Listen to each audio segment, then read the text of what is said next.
pone en práctica, este proyecto ha puesto en práctica, y lo vais a ver, muchas de las ideas que se han comentado tanto en las sesiones de la mañana como en la demo que vais a ver luego.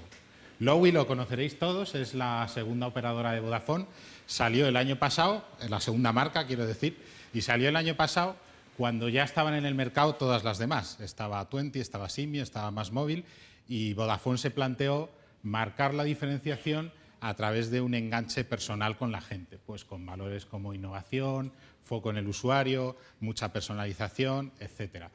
Pero aparte de esos objetivos de dar valor diferencial, su negocio estaba claro que era 100% digital, con lo cual se encontraron con la necesidad de estar a la altura en otra serie de valores, de cosas que los usuarios exigían, como el modelo low cost, que para ellos les exigía prácticamente convertirse en una startup, en lo que se refería a Lowi, velocidad, flexibilidad, escalabilidad, disponibilidad.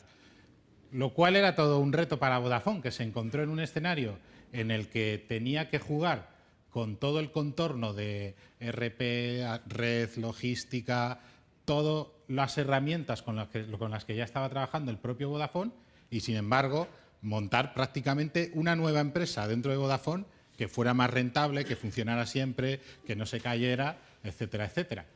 Y Vodafone no era capaz de hacerlo, porque si no, evidentemente, como podríais pensar, pues ya lo hubiera hecho. ¿Qué hizo Vodafone? Nos llamó. Y la llamada, que no la tenemos grabada, fue algo parecido a esto. A ver si soy capaz de ponerlo.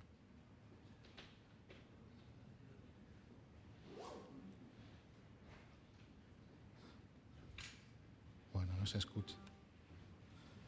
No se escucha, pero seguro que habéis... Ah, no, bueno, si es que no lo estáis viendo ni siquiera. Un segundín. Ahora sí.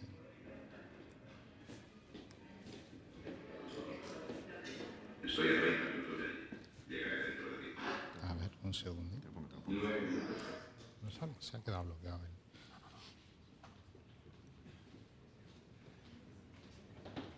Ah, que hay que pasarlo a la pantalla. Sí. El viejo truco.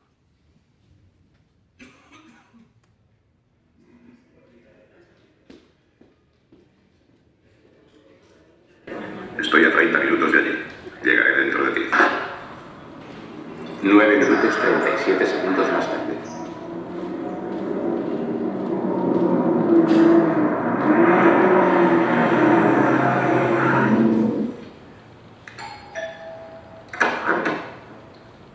Usted es Jimmy, ¿verdad? ¿Esta es su casa? Exacto. Soy el señor Lobo. Soluciono problemas. Bien, tenemos uno. Es lo que he oído. ¿Puedo pasar? Sí, por favor. En Deportivo y teníamos un problema que no incluía limpiar cadáveres, pero era igualmente complicado. Y realmente podéis pensar, ¿por qué Vodafone nos llama a nosotros para resolver este tipo de problemas? Me gusta el ejemplo por uno de los factores que nos puso encima de la mesa, y es que habían evaluado ellos que el proyecto de digitalización de todo este canal les iba a llevar 12 meses y lo necesitaban en 6. Nosotros tardamos 4, como el señor Lobo. Joder, otra vez el vídeo. Vamos a ver si conseguimos salir de él. A ver. Este fue, os adelanto al final de la película, este fue el resultado final del proyecto. 18 semanas para entregarlo, cuando, como digo, Vodafone lo había estimado en 12, y 1/3 de reducción de time to market. Uno de los mayores éxitos del lanzamiento en un sistema de este tipo, y lo sabemos porque nosotros hemos hecho las 3 segundas operadoras de los 3 grandes. ¿Por qué, como decía, nos llaman a nosotros? Porque somos el señor Lobo de los productos digitales. Nosotros hacemos productos digitales, pero somos especialmente buenos en problemas o en situaciones donde un cliente necesita hacer un producto muy rápido, con un time to market muy exigente, flexible, escalable y encima barato. Y en estas condiciones nos han llamado en los últimos años pues, clientes prácticamente de todos los sectores, desde viajes, media escrita, televisión. Son todos sectores y clientes que vais viendo por ahí que se están enfrentando cada vez más a la necesidad de salir de un negocio clásico, de un negocio que es su zona de confort y evolucionar hacia el mundo digital, hacia la interacción con el usuario, sacar más información de ellos, microsegmentar, y todo esto lo tienen que conseguir a través de productos o canales digitales como el de Lowy. Les decía, por ejemplo, que no solo hemos hecho Lowy, también Twenty y Symbio tienen las mismas exigencias, las mismas características y nos han llamado para hacerlos. Y en los últimos 2 años aproximadamente estamos encontrando que estos clientes nos llaman con cada vez más angustia, como fue el caso de Vodafone, entre comillas, en el sentido de que las exigencias que nos plantean son cada vez mayores. ¿Por qué? Porque estamos en un momento en el que el panorama IT está cambiando. Hablamos de los 2 últimos años. La forma de hacer las cosas de estas grandes compañías, de las áreas IT tradicionales, ya no vale o vale menos porque hay nuevos actores en el mercado, nuevos players, que han encontrado formas, han encontrado armas para hacer las cosas de forma diferente. Más rápido, con más calidad, con más flexibilidad y con menos tiempo y sobre todo coste. Y ahora os diréis, podíais habernos contado todo esto sin poner fotos de Star Wars. Pero ¿cuántos de vosotros habéis hablado de Star Wars en el Bernabéu? Bueno, dicho esto, ¿en qué consiste, qué implica este nuevo panorama IT? Que los usuarios esperan cosas nuevas de los productos digitales. Y aquí hablamos del usuario final. Y esto es lo que impone la necesidad en las áreas IT que luego los tienen que desarrollar. El usuario espera tiempo de desarrollo récord, desarrollos rápidos, eficientes, que se puedan desplegar en segundos, lo estaba comentando Josep antes, y con un time to market que, como decimos nosotros, ya no se mide en meses con el calendario, se mide con el reloj. Y solo el que llegue primero va a ganar esta carrera. Y esto les pilla con el pie cambiado a las áreas IT que no aplican las cosas de las que llevamos hablando toda la mañana de hoy. Otro factor radical, no hay caídas, 0 tiempo de downtime.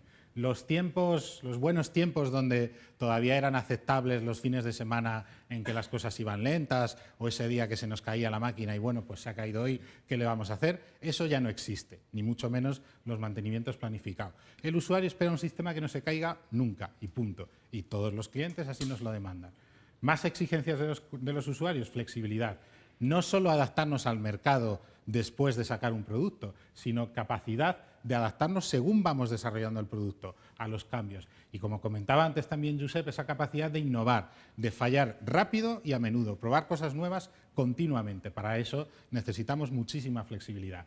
Foco en el usuario. Y no hablamos ya solo de multidispositivo, que por supuesto es algo que ya está más que aceptado, sino de toda la gama de dispositivos y de experiencia de usuario que cada vez necesitamos incorporar más en nuestros productos. Nosotros hablamos del que el concepto de touchpoint va a tender hacia el infinito. Eso de que en mi Customer Journey hay 3, 4 touchpoints con el cliente se va a convertir en infinitos touchpoints y todo lo tenemos que recuperar e interactuar a través de nuestro contacto con él. Y todo esto, por supuesto, evidentemente, a menos coste que antes. Esto, claro, esto es por supuesto. Con lo cual, ¿cómo hacemos el milagro? Porque es un milagro. ¿Cómo haces las cosas? Más rápido, más eficiente, más flexible, con más capacidad de innovación, más calidad, en menos tiempo y con menos coste.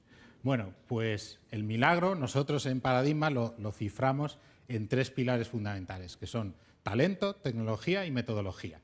Además, por ese orden.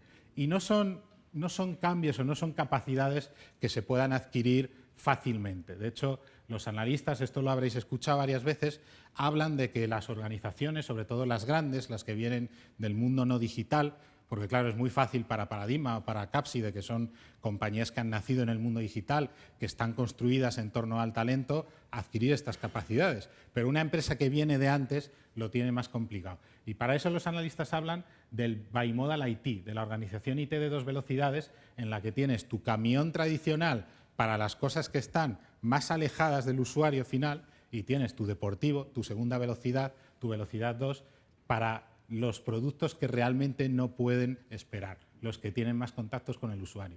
¿Cómo se adquiere esa segunda velocidad? Pues hay muchas maneras. O bien desarrollas un equipo de élite dentro de tu compañía, o bien cuentas con proveedores como nosotros y esos son tu segunda velocidad. Pero lo que está claro es que quien ejecute esos proyectos tiene que tener talento, tecnología y metodología, insisto. El primer punto es este. Nosotros creemos en la cultura de la libertad y responsabilidad. Esto lo puso de moda Netflix hace unos años en un paper que sacó que revolucionó todo Silicon Valley, en el que proponía cosas tan radicales como que no deberían existir procedimientos en las compañías, ni reglas, ni estructuras. Nosotros, por ejemplo, en Paradigma, que nos gusta mucho ese modelo, no pedimos vacaciones, nos las tomamos. ¿Por qué? Porque si no tienes la responsabilidad suficiente para tú saber cuándo te tienes que ir de vacaciones y cuándo no, sin que te cuenten tus 20x días, es que directamente no tienes que estar en Paradigma. Con lo cual se asume, en mi caso erróneamente, que tenemos esa responsabilidad. Y esta cultura se aplica a toda la compañía. Pero como digo, no todo el mundo se puede permitir esto. Si tú ya tienes un equipo formado, son equipos que tienen muchas veces años, tienes que pensar en maneras de salvar este obstáculo. Porque lo que sí está claro es que para aplicar todas las ideas que estamos hablando hoy se necesita mucho talento. Siguiente pilar, tecnología.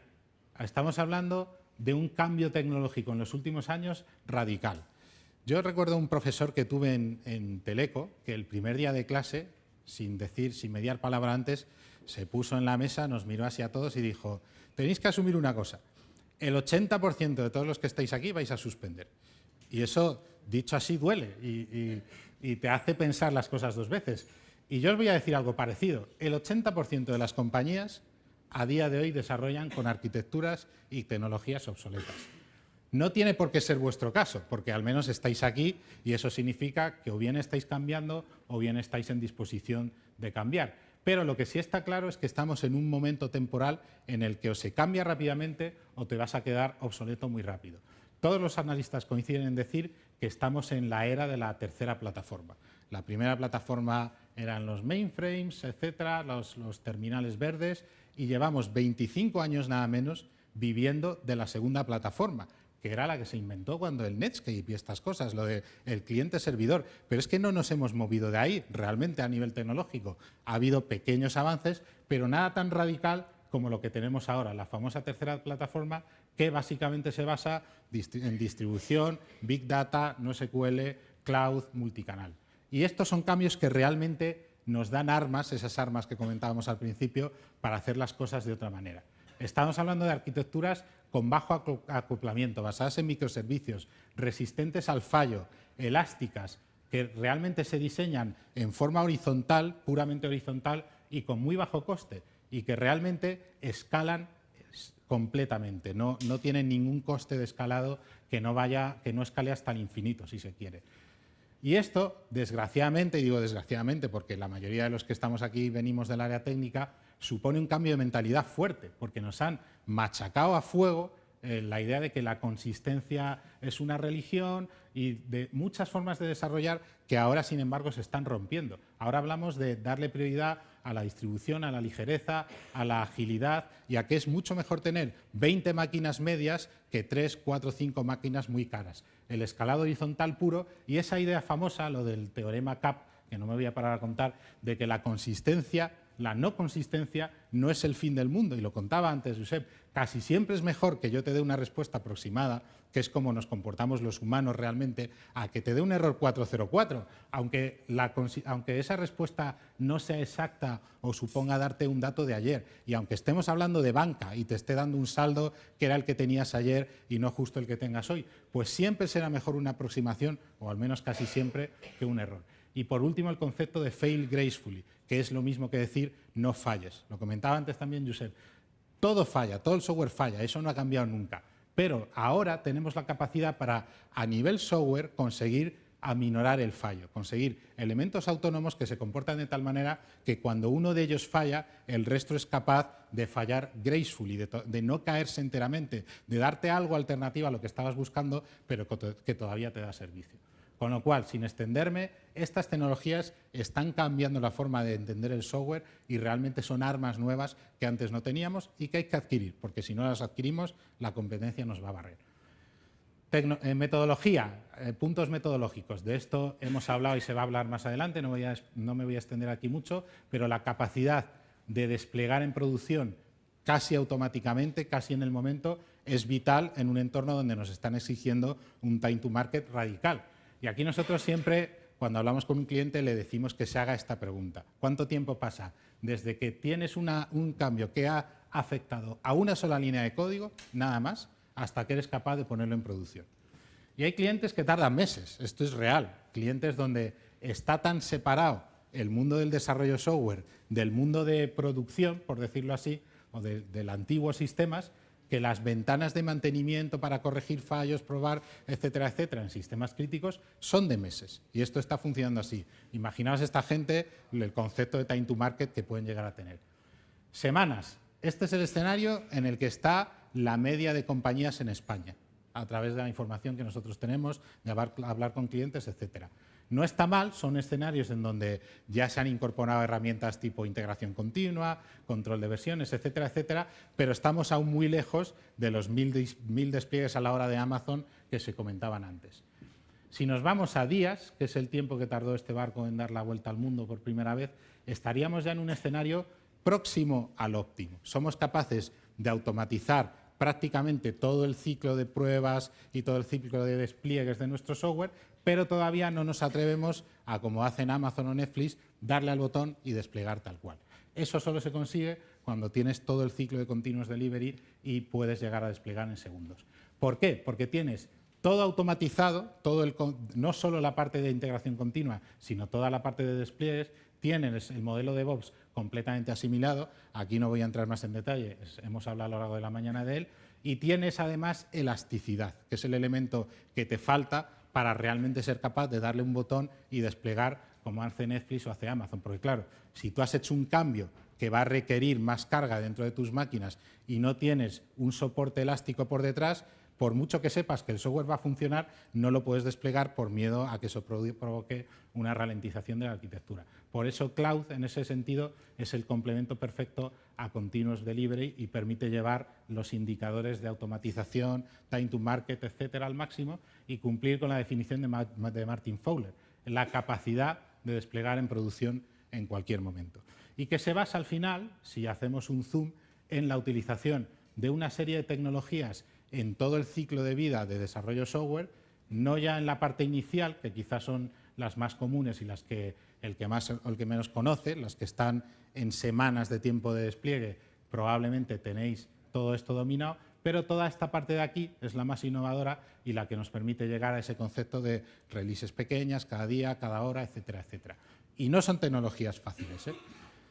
Lo que sí está claro es que esto ya es una realidad a día de hoy. Netflix, que es uno de los abanderados, sale una y otra vez a lo largo de la sesión porque es uno de los abanderados de todos estos modelos de trabajo. Netflix permite a sus desarrolladores que aíslen canales de usuarios. Entonces, un desarrollador tiene una idea, la codifica, aísla un conjunto de usuarios y la despliega para ver cómo funciona. Y si no funciona bien, la retrocede y prueba otra. Es ese concepto de innovación rápida. Si fallo, fallo todos los días para ver lo que funciona y lo que no funciona. Y no fallo porque tenga un bug. Ese concepto ya ha desaparecido. Fallo a nivel de negocio, porque la idea que tengo cuando la pruebo veo que no funciona como ya había pensado, etcétera, etcétera. Y toda esta gente lo está haciendo ya. Otro elemento fundamental, cloud. Llevamos hablando de cloud todo el día. En la primera charla hemos hablado mucho de cloud. Y para nosotros lo fundamental, o una de las cosas fundamentales a la hora de entender cloud, es entender que cloud ya no es solo infraestructura, es una forma nueva de desarrollar software.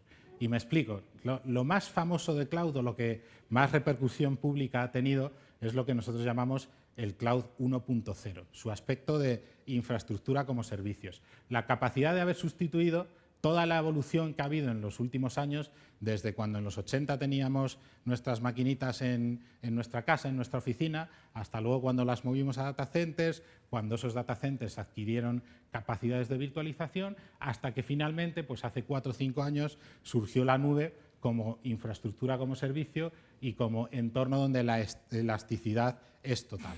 Y eso es, por ejemplo, lo que hemos utilizado en el caso de Lowy, que sin entrar al detalle, esta es la infraestructura de Lowy, en la que tenemos pues 2 capas de aplicación, la capa web, la capa de integración, todo elástico, todo autoescalable, con un elemento de caché, con elementos de almacenamiento autoescalables, RDS que se instancian automáticamente, cuando una falla se instancia la otra. Es decir, para el usuario no hay nada absolutamente que pueda provocar un fallo, que era uno de esos requisitos mágicos que Vodafone no era capaz de implementar. Y Vodafone, de hecho, nos dijo, hacedlo como queráis, me da igual, fuera de Vodafone, usad vuestra magia, usad vuestros entornos, no quiero saber nada, solo quiero que esto cumpla las expectativas de mis usuarios. Y la forma de hacerlo fue esta, evidentemente. También se pudo hacer porque Vodafone nos dio la libertad de hacerlo como nosotros considerábamos mejor. Y esta parte la resolvimos. Pero esto es solo una de las ventajas que nos ofrece Cloud, y quizá a día de hoy ya la menos importante. Si hacemos un esquema de todo lo que una aplicación necesita por debajo para desarrollarse y funcionar adecuadamente, tendríamos este stack de aquí. Tenemos aquí lo que nuestro cliente va a ver, pero para que eso funcione, primero está toda la parte de servidores, sistemas operativos, virtualización, capacidad de almacenamiento, elasticidad, etcétera. Pero por encima de todo eso, y eso es lo que nos da el cloud tradicional, por decirlo de alguna manera. Pero aun teniendo ese cloud elástico, por encima de todo eso, tradicionalmente tengo que montar sistema operativo, bases de datos, servidores de aplicaciones, etcétera. Es más, tengo que montar todo este software que hemos visto hace unos minutos de acompañamiento al ciclo de vida software que me va a permitir alcanzar un modelo, por ejemplo, en continuous delivery. Y al final estoy intercambiando, si os fijáis, la capacidad de desplegar al minuto por complejidad a la hora de elementos software que tengo que tener correctamente montados y funcionando, acompañando a toda mi cadena de desarrollo software. Bueno, pues con Cloud, utilizado como plataforma, como servicio, me quito toda esa complejidad. Y ya solo trabajo en desarrollar código, en desarrollar mis aplicaciones. Todo lo que hay por debajo, desde las bases de datos hasta los sistemas de integración continua, contenedores, etcétera, me lo resuelve la nube. Que no tiene por qué ser una nube pública, que hay muchísimos escenarios. Hay compañías que tienen un parque de infraestructura tan grande que lo que hacen es amortizarlo construyendo su propia nube. A nosotros, desde un punto de vista de un desarrollo de un producto digital, nos da igual exactamente cuál sea los elementos físicos de la nube. Lo que queremos es elasticidad. Está claro que con un proveedor público vamos a tener más elasticidad, pero normalmente los escenarios más comunes son híbridos, donde estoy utilizando clouds públicas para información que quizá pues, tiene menos problemas de no estar on-premise, y utilizo una cloud privada o elementos privados para otros elementos de mis sistemas de información. En cualquier caso, lo importante es no fijarse en que cloud necesariamente es que los datos están fuera de mi compañía. No es así. Cloud lo que nos da es elasticidad y plataforma como servicio. Eso es lo importante. Y por último, citando otro elemento metodológico, ¿os habéis dado cuenta que hemos mencionado muy rápidamente talento? Hemos hablado de tecnologías desacopladas, tecnología cloud, sin entrar mucho en detalle, y a nivel metodológico hemos hablado de continuous delivery, que es una metodología que está muy cercana al mundo tecnológico, y lo último que os quería comentar es la metodología ágil o el agilismo. La utilización de metodologías ágiles para nosotros es el corazón real de cualquier desarrollo de alta velocidad. Y para nosotros es complicado. Bueno, antes que nada, ¿cuántos de vosotros habéis trabajado con agilismo, Scrum? ¿Sabéis lo que es? Vista general. Bueno, por lo menos casi un 50% estamos viendo aquí. Cuando empezamos nosotros hace 15 años a trabajar con metodologías ágiles, generaban cuando menos escepticismo y cuando más chascarrillos. En plan, ya vienen estos con sus tarjetitas, van aquí a jugar a cambiar cromos y el proyecto este va a ser un desastre. A día de hoy ya no es así. El que no está utilizando metodologías ágiles las conoce, pero todavía nos encontramos con una resistencia de alguna manera no razonada o no racional a metodologías que realmente son prácticamente la única solución a un escenario de un desarrollo de productos digital cambiante. Os cuento muy rápidamente para el que no conozca en qué se basan. Se basan en que yo, primero, parto de una visión de a dónde quiero ir. No parto de un documento, no parto de una RFP que me da un cliente y que me tengo que leer. Eso ya, en la RFP que te da un cliente, has perdido un 30 o un 40% de información de lo que realmente quiere hacer ese cliente. La RFP la entiendes, la utilizas para valorar quizá ese trabajo de visión, la tiras a la basura y te sientas delante del cliente para, a través de dinámicas de co-creación, realmente tener una visión de cada uno de los usuarios clave del producto digital, de realmente qué es lo que necesitas. Eso, a través de esas dinámicas, se convierte en lo que se llama un product backlog, que no es más que un catálogo de requisitos priorizados, desde arriba abajo, a un vistazo general. Esto es lo que yo quiero hacer y con esta prioridad. Y a partir de ahí, divido mi proyecto, sea mi proyecto de 3 meses o de 3 años, yo lo divido en mini proyectos de 2 a 4 semanas que llamamos sprints. Y el nombre es importante. El concepto de sprint es una carrera que tiene un principio y un final, que termina siempre en una demostración y que tiene a todo el equipo de trabajo absolutamente concentrado en esa carrera de 3 semanas que tiene ese final. Eso produce, primero, una alta motivación del equipo que nunca se relaja pensando que tiene 3, 4 meses por delante para codificar algo que ni siquiera ha entendido muy bien lo que es, se convierte en objetivos muy a corto plazo que si no los entiendes vas a levantar la mano el primer día para preguntar realmente las dudas que tengas. Y que terminan además en lo que llamamos un incremento de producto potencialmente entregable, una demostración, algo que si quisiéramos pudiéramos incluso poner en producción. Y ahí nos vamos a ese concepto que se comentaba antes de innovar, probar cosas nuevas rápido, que si no lo pongo en producción sea porque yo no quiera, no porque no pueda. Y esto lo que hace es que cada 2 o 3 semanas yo tengo algo que enseñar a mi cliente y que contrastar con sus expectativas, lo cual genera, me quita la frustración de volver 3, 4 meses después de que me lanzaran la RFP a dar un producto que se puede parecer como un huevo a una castaña a lo que el cliente realmente tenía en la cabeza. Esto para nosotros es la única forma de desarrollar productos digitales. Y digo la única forma, por lo menos de desarrollarlos a ese nivel de expectativas que los usuarios tienen a día de hoy. Y para tratar de convencer a los clientes de que trabajen así, porque para ellos también es duro. Cualquier cliente que trabaje con una metodología ágil tiene que tener un nivel de implicación en el proyecto mucho mayor que si me da una RFP, se va a casa y volvemos nosotros dentro de 2 meses. Para convencerle, como digo, utilizamos una combinación de chascarrillos, también para devolverlos a los que hablaban de las tarjetitas hace unos años, y datos objetivos y fríos. Os voy a contar un ejemplo de cada uno. Primero, la pega de seguir un plan sin cuestionarlo, de coger ese documento el primer día y decir, vale, esto es lo que voy a ejecutar. Esto que veis aquí es el shuttle espacial, que se diseñó, no sé, pues hace unos cuantos años ya, y cuyos cohetes de propulsión tienen elementos en su diseño, lo creáis o no, que vienen de los carruajes de guerra romanos de hace más de 2000 años. Y seguro que decís que es imposible, pero ya vais a ver por qué.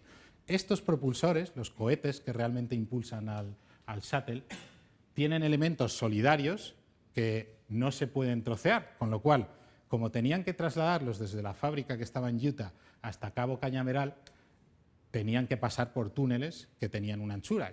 Y vosotros diréis, no hay problema. Los túneles habían sido diseñados con la anchura necesaria para que pasara la mercancía que tuviera que pasar.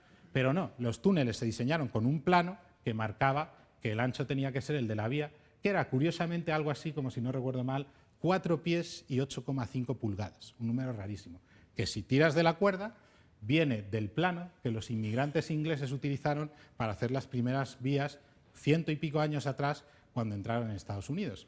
Planos que se trajeron en barco de Inglaterra y que venían del plano de los tranvías ingleses. El plano de los tranvías ingleses tiene 4 pies y 8,5 pulgadas porque viene del eje de los carromatos de caballo de otros 100 y pico años anteriores. El mismo plano que se ha ido pasando de lado a lado. ¿Y por qué tienen el ancho de 4 pies y 8,5 pulgadas las ruedas de esos carruajes? Porque las rodadas de los caminos ingleses estaban ya hechas y si las ruedas no encajaban ahí, se rompían los carros. Y esas rodadas estaban hechas por los romanos, que fueron los primeros que entraron en esos caminos, y que habían, eso sí, con inteligencia, diseñado su carromato para exactamente la anchura de 2 traseros de 2 caballos. Con lo cual, me encanta el ejemplo porque puedes decir literalmente, y sin que nadie se ofenda, que el shuttle se diseñó como el culo, exactamente como el de 2 caballos romanos. Y es literal. Y no quiere decir esto que el shuttle no volara, por supuesto que volara y cumplió su misión, etcétera, etcétera. Pero no me digáis que no tiene narices que nadie en un proceso de 2000 años se cuestione por qué el plano dice lo que dice. Y todo viene de una cultura que nos ha enseñado a no cuestionar los planos. Segundo ejemplo, este para mí es definitivo. El Big Truck. Los que seáis tan nerd como yo y seáis de mi quinta, habréis jugado con esto, era mi juguete favorito cuando yo era pequeño. Era una camionetilla en la que tú programabas una ruta para que ello solo girara, avanza 3 metros, gira a la derecha. Entonces yo me pasaba una mañana entera, sin exagerar, para que saliera la camionetilla de mi habitación, diera una vuelta por la casa y volviera. Cosa que era prácticamente imposible, se chocaba con la fregona, con mi madre pasando el aspirador, etcétera.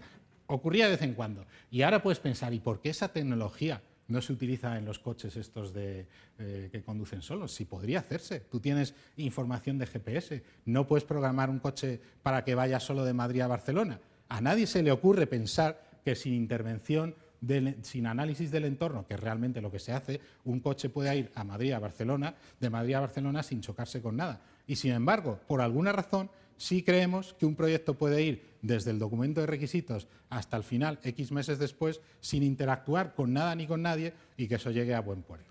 Bueno, son ejemplos claros. El de Henry Ford lo contó antes, creo que Josep. Otra idea del agilismo: no puedes analizar sentado en una mesa con un documento delante, porque simplemente hay cosas que un cliente no va a entender hasta que las vea. Y, como decía Henry Ford, nunca hubiera podido inventar el coche simplemente preguntando a los clientes qué querían. Demostrar ayuda a analizar. Esos sprints rápidos de 3 semanas lo que me aportan es más valor dentro de mi producto digital. Y si esto nos convence, nos vamos a los datos. Estos son datos reales de porcentajes de éxitos de proyectos ágiles frente a proyectos waterfall. Aquí no hay nada más que decir y los datos no mienten. Bueno, pues todo esto, hemos hablado bueno, Scrum al final es una aplicación más del agilismo, no voy a entrar en detalle, pero tiene que estar acompañado de calidad. Si reducimos el time to market, si estamos hablando de una serie de metodologías y modelos de trabajo y tecnologías que permitan que yo le dé al botón y algo se despliegue automáticamente, lo que no me puedo permitir es que al desplegar falle. Ese concepto tiene que estar erradicado, con lo cual la calidad en este tipo de proyectos ya no es negociable. No es una cuestión de ahorrarle al cliente frustraciones, de que no sea mi beta tester, etcétera, etcétera. Es que no puede ser, es como si faltara el código. El que no esté probado es como que el código no existe. Y eso es algo que tenemos que interiorizar, porque es muy español eso de yo termino el producto, lo he terminado a mi hora y como sé que va a tardar 2 semanas en desplegarse, pues mientras voy corrigiendo, que lo hemos hecho todos. Eso se acabó. En suma, hemos hablado aquí de una serie de ideas, de DevOps, de Continuous Delivery, de tecnologías desacopladas, de distribución, de cloud, de microservicios, etcétera, etcétera. Hay compañías como nosotros, como Capside, que tenemos la suerte de haber nacido en este entorno, que somos nativos digitales, por decirlo así, y que todas estas formas de trabajar las tenemos muy interiorizadas. No todo el mundo tiene esa suerte, y de aquí hay que salir de un evento como este en una postura media. Quiero decir, no os podéis venir arriba y llegar a la empresa y tratar de ponerle la capa al coche para que empiece a correr en Continuous Delivery, porque vais a fracasar, porque este cambio no es fácil, porque no es fácil implementar modelos culturales y hay mucha tela en analizar cuál es mi situación, ser muy práctico a la hora de decidir a dónde puedo y a dónde no puedo llegar y trazar un plan de transformación, que se llama, que son proyectos que nosotros tenemos nuestro propio modelo para ello y que estamos haciendo cada vez más. Nosotros, por ejemplo, en Isban, una compañía que tiene 15.000 desarrolladores, el que nosotros, que somos 300, les hagamos 2 o 3 proyectos, les saca de pocos apuros. Lo que quieren es que les enseñemos a pescar, no que les demos el pez. Cosa que es nueva para nosotros, nunca lo habíamos hecho, pero realmente estamos viendo que lo que para nosotros es algo evidente, para ellos no lo es tanto, y que hay todo un arte y toda una ciencia en cómo analizar la cultura de una organización, dónde está tecnológicamente, dónde está metodológicamente, para ayudarles a cambiar. Y que ese cambio nunca puede ser brusco. Pero tampoco nos podemos quedar en el otro extremo de decir, bueno, esto, claro, Amazon, Netflix, Paradigma, esta gente lo hace, pero para mí esto no me aplica, esto tardará años en llegar. Esa época ya pasó también. Yo recuerdo hace 10 años, cuando me pedían proyectos, portales y tal, que algún cliente decía, y yo lo quiero además como Gmail, que siempre funciona y nunca se cae y tú empiezas a escribir y te completa las cosas. Yo me quedaba callado, me daba la vuelta y digo, y yo también, es que no tengo ni idea de cómo lo hacen. Es que parecía magia en aquel momento. Esa era una tecnología que tenían ellos y que a nosotros nos pasaba a 7 metros por encima. Pero ahora no es así. Todo esto que estamos contando está al alcance de cualquiera, porque esa gente lo ha liberalizado. Y además lo ha liberalizado y nos hemos dado cuenta de que no era nada muy complicado, de que está al alcance de cualquiera, que cualquiera que realmente se interese y crezca en torno a esas tecnologías y en torno a esas formas de trabajo, puede trabajar de esa manera. Con lo cual, no digo que haya que hacerlo bruscamente, como decíamos antes, el Big Bang es inviable, pero el que no se transforme y no acepte esas formas de trabajar de aquí a 3, 4, 5 años, le van a pasar la competencia a la izquierda y a la derecha. Esa es la idea con la que tenéis que quedar. Nada más. Cualquier pregunta, o la hacemos ahora o voy a estar por aquí, como queráis.